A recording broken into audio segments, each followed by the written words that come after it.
Jesteśmy w Los Angeles, w firmie, gdzie mam wyładunek. Ten sam bajzel, który był w Georgii, czyli podejrzewam, że ta firma to jeden wielki bajzel. Ja nawet nie mogę wjechać do firmy, bo jest tak zawalona samochodami, głębiej rupieciami. Zczekowałem się, mam czekać na ulicy, bo oni uprzątną to wszystko, żebym mógł z semi-truckiem wjechać do środka. W godzinie czekania byłem po raz kolejny w tej firmie. Okazuje się, że moja firma wie o tej sytuacji, ponieważ wcześniej, nie wiem kiedy, nieważne, był tutaj kierowca i miał to samo. Czekał do 5 PM, aż oni tam zrobią porządek. To, że takie akcje są w transporcie, to przyzwyczaiłem się, ale dla mnie niewyobrażalnym jest to, żeby był taki burdel w firmie. Wiecie, o co chodzi? Tam, gdzie to ładowałem, ten stab w Georgii, był podobny. Ciężko było w ogóle wyjechać, kombinowałem, trzeba było cofać do tyłu między... Wiecie, o co chodzi?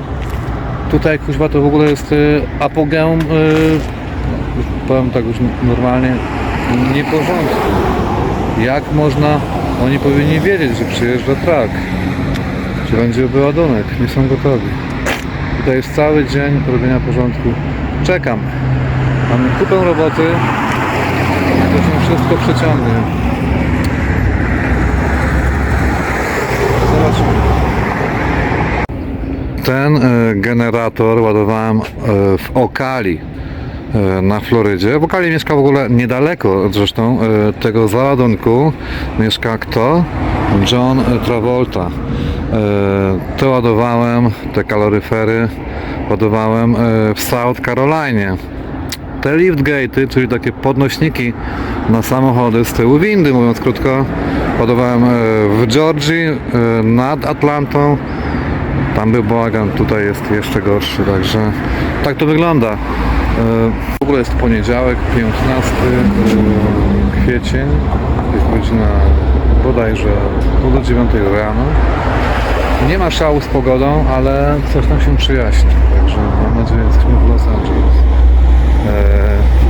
Także czekam i będę na bieżąco informować o stanie rzeczy. Słuchajcie, byłem sprawdzić, coś tam porobili, mogę wjechać, także wjeżdżamy do firmy, jest porządek.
Jestem już po wyładunku, zdarzył się mały accident.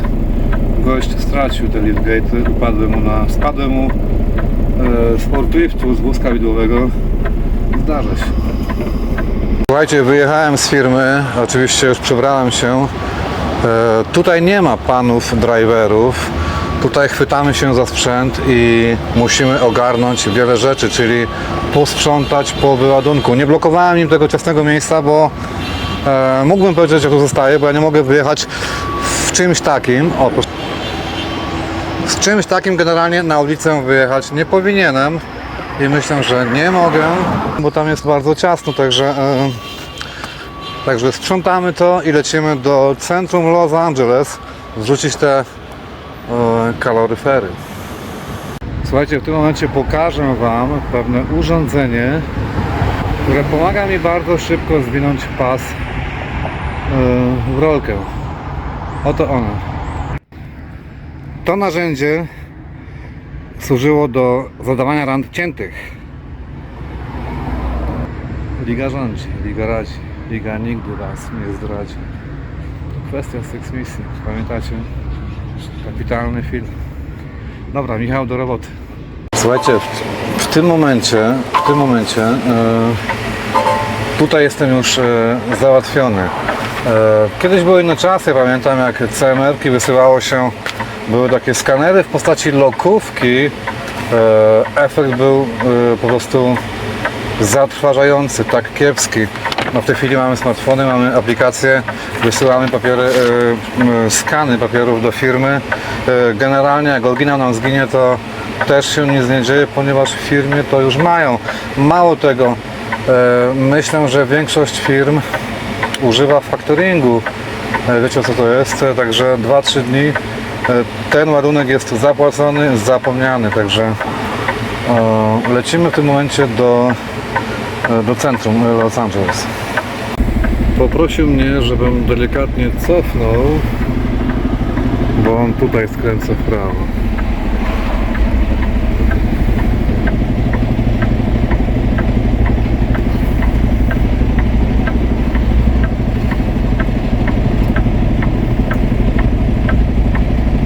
Słuchajcie, tutaj jak widzicie mamy cofanie do bram, również ten, jak i tamten, czyli cofamy do bramy z ulicy, tak? Co to oznacza dla mnie? Dla mnie to oznacza mały problem, wiecie? Dlaczego? Ponieważ mój samochód, ja cofając do rampy, ja rzadko tutaj, teraz na przykład tak rzadko cofam, ale cofając do gdziekolwiek, ja muszę wstać z fotela. Dlaczego? Już wyjaśnię. No dlatego, że ja mam kominy, tak zwane wydechy tutaj za drzwiami, które one delikatnie są grube same w sobie, zasłaniają mi po prostu, wiecie, widok. Ja wychylając się czy patrząc w lusterko, ja nie widzę, ponieważ kominy mi zasłaniają obydwa. Także w tych klasykach z kominami na zewnątrz trzeba po prostu wstać. No ja wstaję delikatnie z fotela, muszę niemalże może nie połowiczny, ale w jakimś tam stopniu muszę po prostu wyjść na zewnątrz auta i cofać, wiecie. To jest utrudnione. Nie siedząc komfortowo na siedzeniu i popuszczając to sprzęgło, dodawając gazu, te nogi nasze drżą. Ja oczywiście mówię o sobie, czyli noga moja drży. No ale tak nie jest po prostu. Dlatego powiedziałem wam wcześniej, tym autem nie każdy będzie mógł jechać, nie każdy będzie mógł prowadzić. Skrzynia biegów, też nie każdy będzie mógł ją używać. Ba! Jestem święcie przekonany, że 99,9% kierowców z Polski nie będzie umiał tę skrzynię obsługiwać. Później wam powiem dlaczego. Idę się tam pokazać. Czekamy na pewną panią, która tutaj pracuje w receivingu. Tutaj ja nagrywam, tutaj wszyscy się na mnie patrzą, wiecie? No niech się patrzą, nie?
słuchajcie, nie powiem, nie było łatwo. Moja lewa noga po prostu cała drży, wiecie.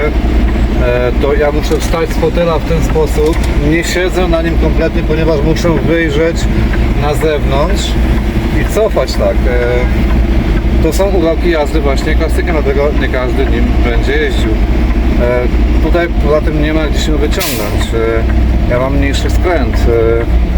To jest całkowicie inne cofanie tym samochodem niż samochodem marki Volvo, Freightliner, Cascadia, Mack, etc., etc. Tutaj naprawdę to jest, no nie chwaląc się, to jest naprawdę wyższa szkoła jazdy, wiecie, ale jesteśmy już. Ktoś tam powie, co ty gadasz, kiepski jesteś, nie umiesz cofać. No. To wąsko, no coś tu spadło, no. Krótko, wąsko, ale już jesteśmy i bierzemy się ponownie do pracy. Zrzucamy to coś owinięte tym czymś. Słuchajcie, to jak oni mogą na taką trasę owijać obojętnie co, jakąś tam folijką. Za każdym razem ta folia fruwa po highwayu. To nie jest, ten ładunek nie wymaga plandokowania. Tak naprawdę ja nie mam obowiązku w ogóle cokolwiek robić z tym.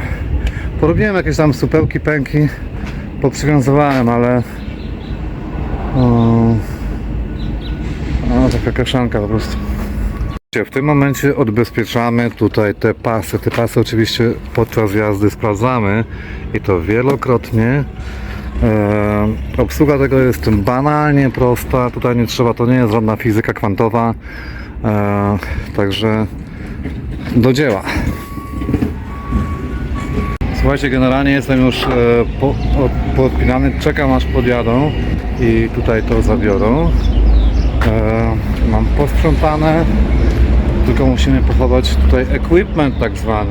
Słuchajcie, kiedyś, ostatnio to tutaj zostawiłem na tak zwanym catwalku, czyli tutaj. I tak z tym jechałem, słuchajcie, 100, ponad 100, prawie 200 niech będzie, tak do równego. Prawie 200 km tutaj tak z tym jechałem. Zajechałem na myjnię i zobaczyłem, że to leży, wiecie, a wiem gdzie to zostawiłem, także no 200 km. Nie spadło, nic się nie stało, dlatego właśnie trzeba tego. Po każdych deliverach, po każdym wyładunku obchodzimy tę naczepę, sprawdzamy, czy nic nie zostało pod, nad, bo po pierwsze to kosztuje i to nie małe pieniądze, a po drugie takie coś może wyrządzić, jeśli będzie na naczepie, my ruszymy, jedziemy na ulicę, na highway, to może komuś wyrządzić po prostu dużą krzywdę. Dlatego to nie są żarty, to są bardzo poważne rzeczy. Jak w Kingsize. Siedź i knuj. Czyli po prostu, wiecie o co chodzi, nie?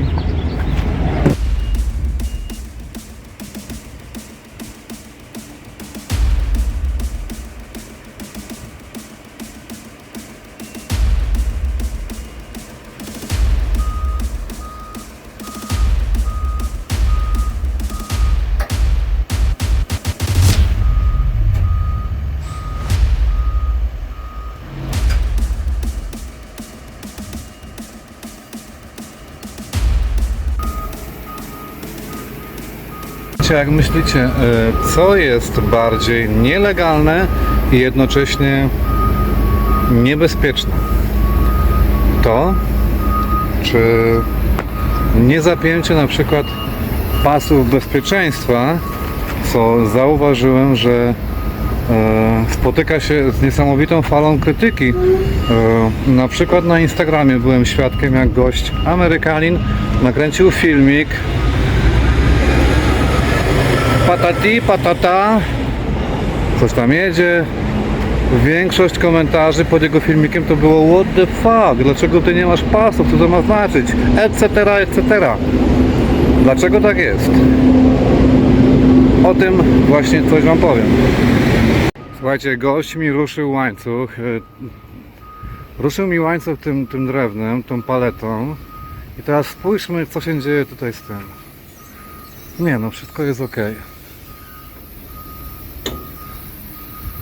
Ale mówię, słuchajcie, sprawdzamy. Tutaj ta praca na flatbedach, słuchajcie, kierowcy tutaj w Stanach generalnie bardzo boją się tej pracy. To nie jest praca dla elity, bo ja za takiego siebie wcale nie uważam, ale kierowcy się jej boją i w sumie to niech się boją jak najwięcej.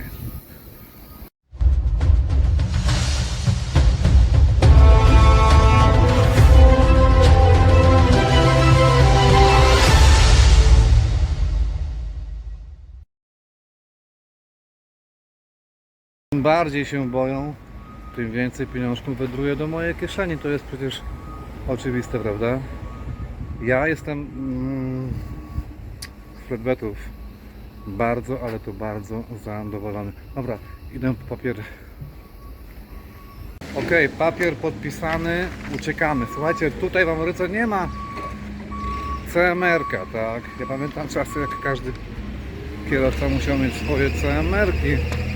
Wypisywanie tego bullshitu. Tutaj jest tak zwany bill of lading, potocznie mówiąc paperwork. Jakie CMR-ki, jakie w ogóle wypisywanie czegokolwiek. Tutaj tego nie ma. To jest gotowe, odbieramy to od wysyłającego, czyli od shippera, w receivingu, czyli od odbierającego. Tylko żądamy podpisu i to wszystko. Tak to właśnie wygląda. Podpis mam, uciekamy. Do widzenia. Słuchajcie, w tym momencie melduję w firmie, wysłałem dokumenty, melduję w firmie, że właśnie firma moja dzwoni. Dzwonił mój dispatch, czyli dyspozytor, powiedział mi co i jak i tak dalej. Właśnie miałem pisać mu, czy będą chcieli mnie tutaj załadować. Moment, to mówię. Czy będą chcieli mnie tutaj załadować w LA na górę, czy nie. Szukam. Mówię, ok, nie ma sprawy, ponieważ co?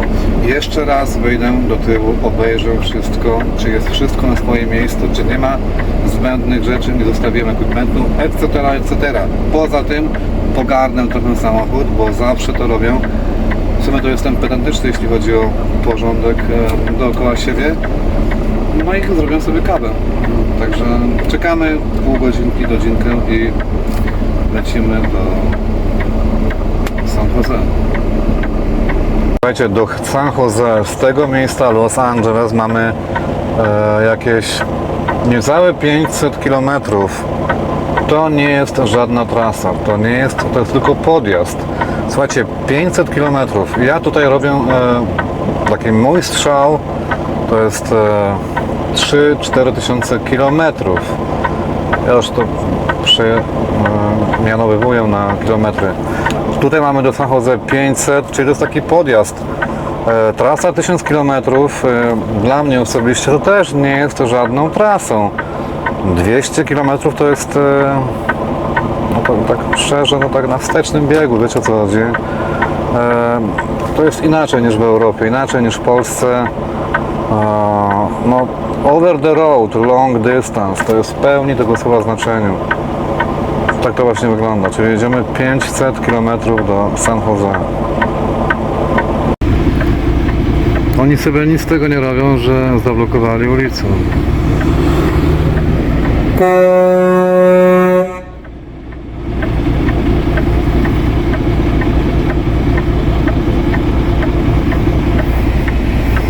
Jestem na takim małym kabotażu, tak zwanym, z LA pod San Francisco, także załadujemy i jest bardzo szybko, ale jest jeden mały problem.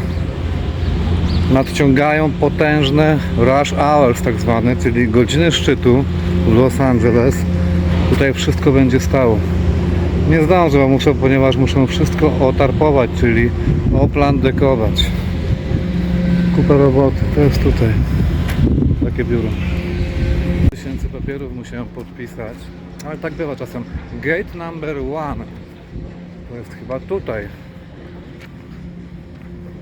Podchodzę do gościa. Meksyk. Daję mu te papiery z ofisu. I'm sorry. Znaczy po meksykańsku. No English. Tutaj tak jest. Oni w ogóle kompletnie, Meksykanie kompletnie nie... Ja muszę oberka zrobić i tutaj cofać znowu tyłem. Oni kompletnie nie znają języka angielskiego, wiecie? Kompletnie. Nie wiem, gdzie ja tutaj zawrócę. Muszę zawrócić. Pojedziemy sobie... Ja pierniczę. Tutaj w lewo już nie skręcę, nie wiadomo dlaczego. W prawo, do tyłu. No bo nie ma wyjścia. W prawo, do tyłu i nawrócę, no nie ma wyjścia. Tutaj na pewno się nie zmieszczę. Dobra.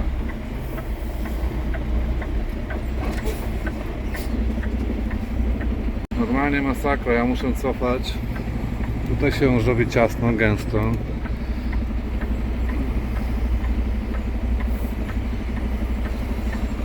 Dobra, udało się.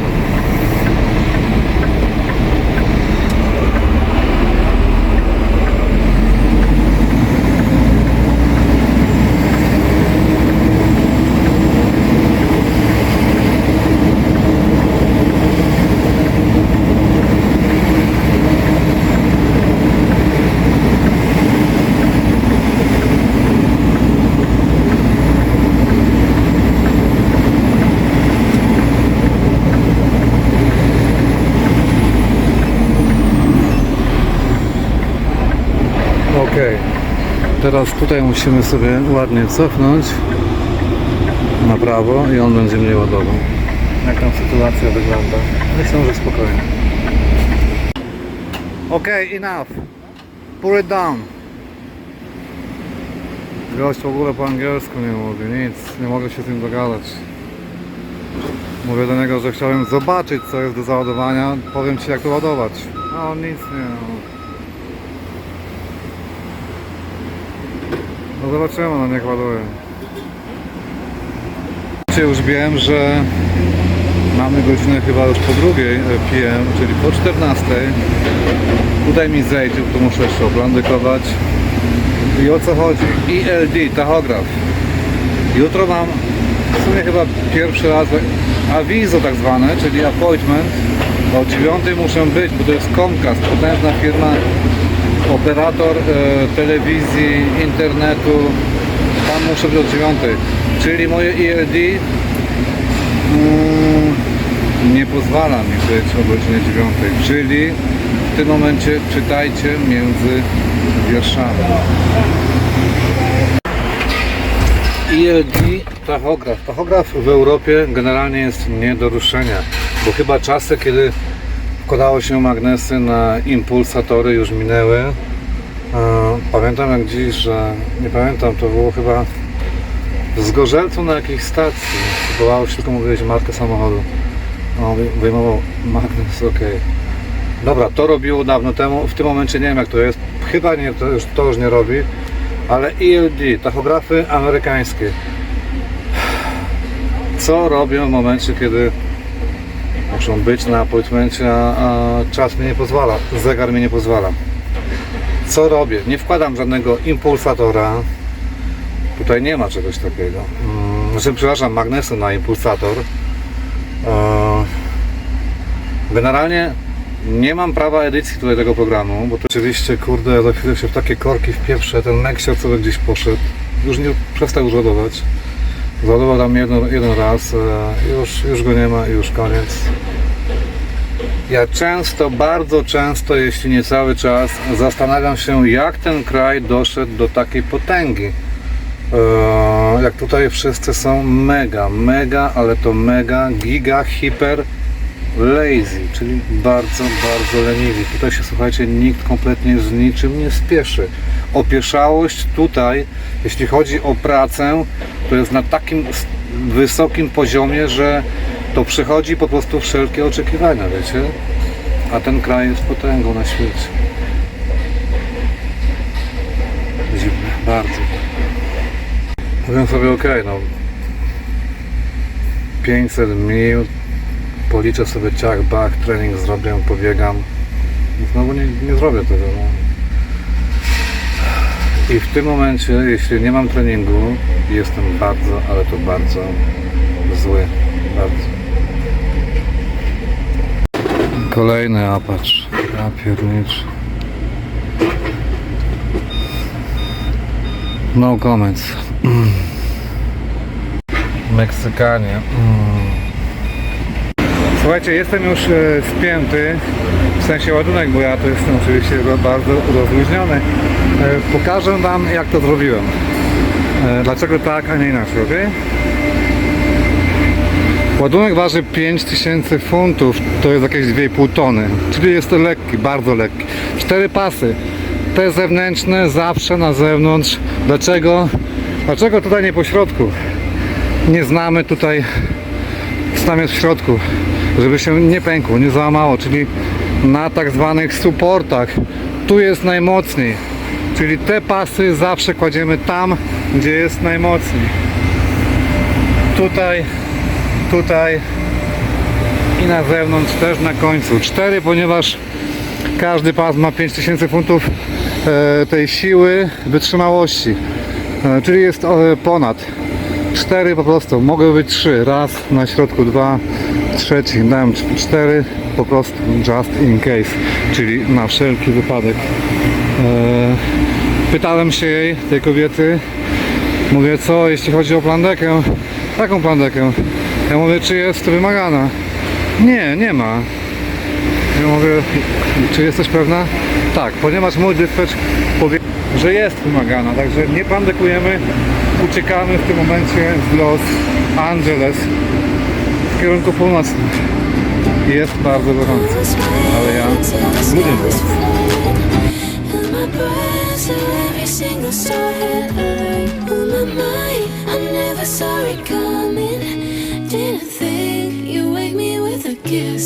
Like this, wait until the sky was falling, and my breath to every single star.